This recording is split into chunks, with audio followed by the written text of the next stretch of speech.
बद्रीनाथ मंदिर का इतिहास और कहानी। बद्रीनाथ धाम उत्तराखंड के चमोली जिले में अलकनंदा नदी के किनारे स्थित है।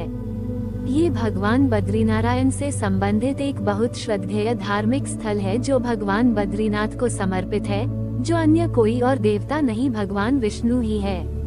मंदिर समुद्र तल से 3133 मीटर की ऊंचाई पर स्थित है। बद्रीनाथ धाम छोटा चार धाम भी कहलाता है। ये हिंदुओं के चार धाम में से एक है और वैष्णवतियों का सबसे पवित्र मंदिर है। ये वैष्णव के 108 दिव्य देशम में प्रमुख है। बद्रीनाथ के मंदिर में स्थित मुख्य देवता भगवान बद्रीनाथ 3.3 फीट की शालिग्राम की शिला प्रतिमा है, जो भगवान विष्णु है और जो भगवान की सबसे शुभ स्वयं प्रकट मूर्तियों में से एक है। बद्रीनाथ की यात्रा का मौसम हर साल 6 महीने लंबा होता है, जो अप्रैल से शुरू होता है और नवंबर के महीने में समाप्त होता है। बद्रीनाथ मंदिर का इतिहास। बद्रीनाथ मंदिर का धार्मिक महत्व अपने पौराणिक वैभव और ऐतिहासिक मूल्य से जुड़ा हुआ है। बद्रीनाथ के मंदिर में अपनी उम्र का समर्थन करने के लिए कोई ठोस ऐतिहासिक प्रमाण नहीं है, लेकिन बद्रीनाथ मंदिर का उल्लेख जरूर मिला है। साथ ही यह हमारे प्राचीन वैदिक शास्त्र के देवता जो इंगित करते हैं कि मंदिर वैदिक काल के दौरान वहां था। बद्रीनाथ मंदिर की कहानियाँ। कहानी 1। हमारे कुछ प्राचीन ग्रंथ बताते हैं कि यह मंदिर शुरू में एक बौद्ध मठ था और आदि गुरु शंकराचार्य ने जब 8वीं शताब्दी के आसपास जब जगह का दौरा किया तो एक हिंदू मंदिर में बदल गया था। मंदिर वास्तुकला और उज्जवल रंग सामने से देखने पर एक बौद्ध मठ के समान है और इस प्रकार उपरोक्त दावों में कुछ सच्चाई हो सकती है। एक और कहानी यह कहती है कि आदि गुरु शंकराचार्य ने क्षेत्र के बौद्धों को बाहर निकालने के लिए तत्कालीन परमार शासक राजा कनकापाल से मदद ली थी। बद्रीनाथ के सिंहासन का नाम ईश्वर के नाम पर रखा गया था। राजा ने मंदिर के आगे बढ़ने से पहले भक्तों द्वारा अनुष्ठान की पूजा का आनंद लिया। ये अनुष्ठान 19वीं सदी तक मौजूद थे और जब गृहवाल के क्षेत्र का विभाजन हुआ तो बद्रीनाथ का मंदिर अंग्रेजों के अधिकार क्षेत्र में आया। हालांकि गृहवाल का शासक अभी भी मंदिर प्रबंधन के समिति के प्रमुख अध्यक्ष व्यक्ति के रूप में कार्य कर रहा था। प्रतिकूल जलवायु और अनियमित परिस्थितियों के कारण मंदिर कई बार क्षतिग्रस्त हुआ, लेकिन मंदिर को कई बार पुनर्निर्मित किया गया। 17वीं सदी में गृहवाल के राजाओं द्वारा मंदिर का विस्तार किया गया। 1803 में जब महान हिमालयी भूकंप आया और मंदिर का एक बड़ा नुकसान हुआ, तब जयपुर के राजा द्वारा मंदिर का पुनर्निर्माण किया गया। कहानी 2। मंदिर का इतिहास। बद्रीनाथ धाम से संबंधित अनेक पौराणिक कथाओं का समर्थन करता है। एक महान कथा भगवान विष्णु के अनुसार इस जगह पर कठोर तपस्या की भी है।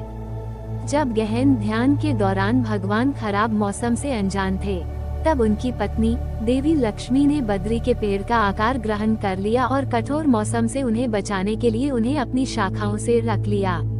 भगवान विष्णु उनकी भक्ति से प्रसन्न हुए और वहां नाम बद्रिकाश्रम के रूप में रखा गया। किंवदंती के अनुपालन में बद्रीनाथ के रूप में विष्णु को मंदिर में ध्यानपूर्वक मुद्रा में बैठे चित्रित किया गया है।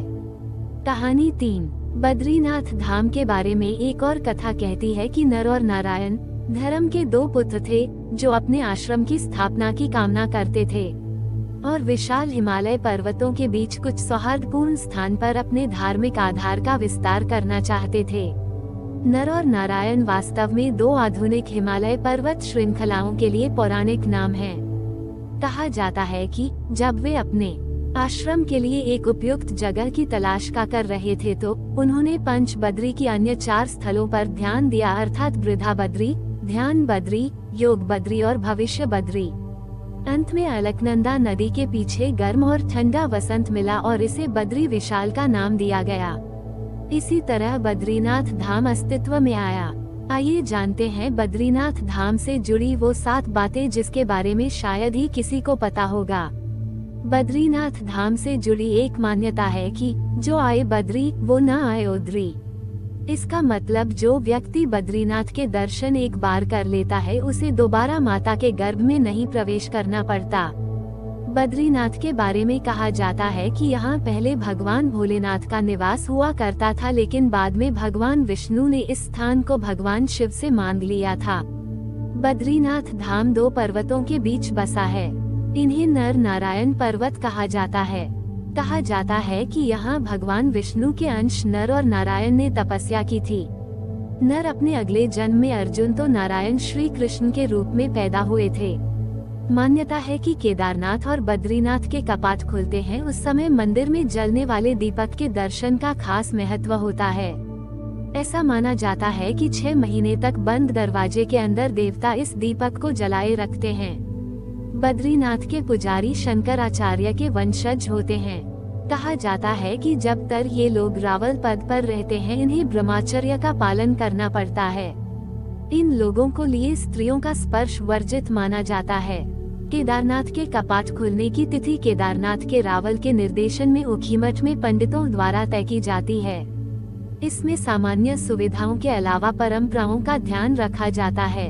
यही कारण है कि कई बार ऐसे भी मुहूर्त भी आए हैं जिससे बद्रीनाथ के कपाट केदारनाथ से पहले खोले गए हैं, जबकि आमतौर पर केदारनाथ के कपाट पहले खोले जाते हैं।